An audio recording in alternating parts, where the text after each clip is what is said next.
Welcome to Facts TV News, where everything is true. 2 killed, 12 injured in Mandeville crash. 2 people died as a result of injuries they sustained in a 2-vehicle crash on the Winston Jones Highway near Mandeville on Tuesday night. 12 others have been hospitalized, 1 in critical condition. The crash happened shortly before 9 p.m. and involved 2 taxis. Police and firefighters were on the scene. A section of the Winston Jones Highway has been cornered off in the vicinity of the Mud Lake following the crash.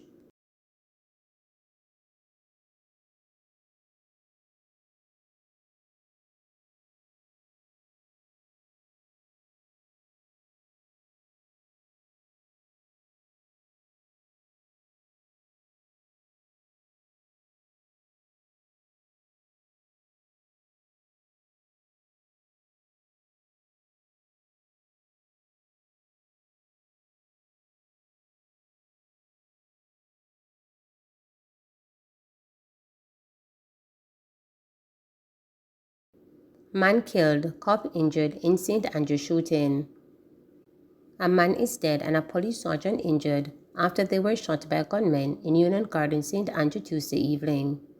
The cop, who is assigned to the Hunts Bay police station, was taken to hospital. He was shot in the abdomen. Commanding officer for the St. Andrew South Division, Senior Superintendent Curfew, confirmed that the policeman is in hospital but that his condition was unknown. The dead man has not yet been identified. 2 men killed in St. James. 2 men were shot dead and a policeman narrowly escaped injury during an attack by gunmen at Gut Bottom in Granville, St. James yesterday afternoon. The deceased have been identified as Wexford Jarrett, 24, and 29-year-old Oren Reed, otherwise called Hugger, a construction worker. Both men are from Tucker, St. James. It was reported that around 2:30 p.m., Reed and Jarrett boarded a silver Toyota Axio motor car. Reed was driving and Jarrett was in the front passenger seat. Police said when they were about to drive away, their vehicle was blocked by a white Toyota Voxy. 2 men, armed with firearms, alighted from the Voxy and opened fire at Reed and Jarrett. Jarrett ran from the car. The police, who was off duty, witnessed what was happening and called out to the gunmen, who opened fire at him. The cop, a constable, returned the gunfire in the direction of the gunmen, who boarded the Voxy and sped away in the direction of Pit 4. When the shooting subsided, Reed was seen slumped over the passenger side of the Axio. He was clad in a white merino and blue and red shorts with what appeared to be gunshot wounds to his upper body. Jarrett was seen about 300 meters away, lying face down in a yard, clad in a black shirt and army-colored shorts with what appeared to be gunshot wounds to his back. Both men were pronounced dead at the Conroe Regional Hospital. Police, while processing the scene, found 29 mm spent shelling. The matter was reported to the Independent Commission of Investigation. Curfew imposed in Manchester communities. Police say a curfew will be imposed in sections of central Manchester from 6 p.m. Tuesday, February 21 to 8 a.m. on Thursday, February 23. The curfew is being imposed in Old England, Georges Valley, Richmond, Mayday, Newhall, and surrounding areas. A police source told reporters that the curfew follows 3 murders in Manchester last week, including that of an alleged gangster on February 13 in Old England. Police believe a double murder in Kendal on February 15 is a reprisal for the Old England incident.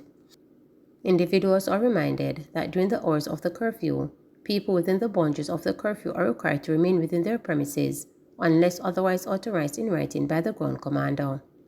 Injury to defendant, stalls Klansman, one-down gang trial. Summation at the Klansman, one-down gang trial suffered an early adjournment yesterday morning after one of the defendants indicated that he sustained injuries in a motor vehicle collision while being transported to court and needed medical attention. Chief Justice will resume his summation, which started in January, this morning. The defendant in question, Ted Prince, who has been wearing his arm in a sling for the past 3 weeks, complained to the judge at the start of the hearing.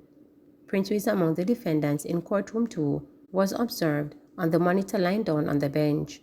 He was subsequently summoned to appear before the judge in courtroom 1, where he reported that the police vehicle that was taken into court was involved in a collision. "And a beer pain me in and a head," Prince said. Prince, who last month complained that the prison warden at Horizon Remand Center had beaten him and broken his arm, said it felt like this hand broke all over again. The Chief Justice, in response, told Prince that they would not want anything to happen to him before instructing that the police make arrangements for him to see a doctor. During the brief sit-in, Chief Justice was also informed about a squabble between two other defendants, which left one nursing an injury in his hip. The defendant, Donovan Williams, however, indicated that he was not in need of medical attention. Williams appeared in court in a grumpy mood, hissing his teeth, which caught the judge's attention. When asked what was the problem, he said, "There was a little argument between me and one of the accused, but everything okay still." He, however, accused one of the policemen who had intervened in the fight of dealing with him roughly. He claimed that he was pushed in the wall, causing an injury to his mouth. 27 defendants, including reputed gang leader Andre Blackman Bryan, are being tried on the indictment of 14 counts under the Criminal Justice Suppression of Criminal Organization Act and the Firearms Act. 5 others were earlier freed, while another was killed while on bail last August. Students urged to protect identities and data online.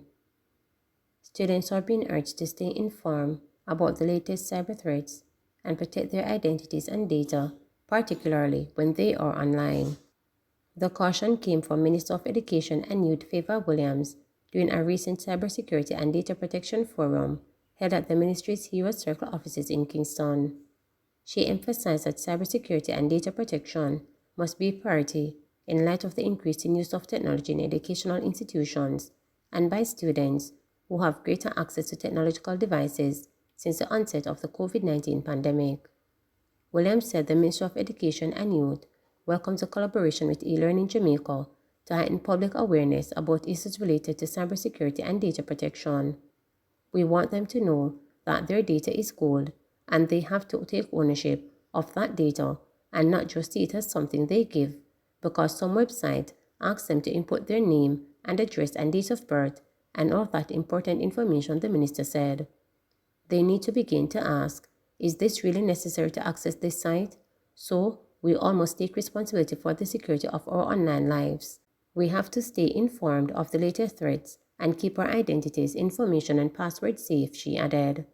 Williams reminded them that cyber predators are often looking for ways to access personal data, and we can't afford to be caught off guard. This is why a forum such as this provides us with a platform to share our experiences and best practices, not only to preserve the safety of our digital lives, but also to protect our technology infrastructure and national resources, she said. Dennis Meadows wants to represent Trelawny North for a 4th time. Dennis Meadows has applied to represent the opposition People's National Party PNP in Trelawny Northern at the next general election. Meadows, a former Jamaica Labour Party senator, switched to the PNP last year over what he described as a toxic relationship. Meadows had made 3 failed bids to win the constituency. In an interview on Sunday, he said that he submitted his application last week and expressed confidence about victory at the polls. "My application was informed by the wish and call for the people in Trelawny Northern," Meadows told reporters. "My philosophy of service is people-centric and my objectives will be informed by the wishes of the people," he continued. Efforts to get a comment from the PNP General Secretary, Dr. Dayton Campbell, on Meadows' application were unsuccessful. $315 million budgeted to construct St. Catherine North Police Divisional Headquarters. Approximately $315 million will be spent by the government during the upcoming fiscal year to construct the St. Catherine North Police Divisional Headquarters. The provision is set aside in the 2023-2024 estimates of expenditure, which were tabled in the House of Representatives by Minister of Finance and the Public Service, Dr. Nigel Clark, on February 14. The project aims to increase the capacity and comfort of police officers assigned to the St. Catherine North Division and forms part of the government's effort to provide improved facilities for members of the Jamaica Constabulary Force (JCF). The undertaking is slated to commence in April 2023 and projected to end by March 2026. For the upcoming fiscal year, it is anticipated that 5% of the construction activities will be completed. The project, which is being implemented by the Ministry of National Security, is being financed from the Consolidated Fund. The 2023-2024 estimates of expenditure will be considered by the Standing Finance Committee of the House of Representatives beginning in March 1. Please remember to subscribe, like, share,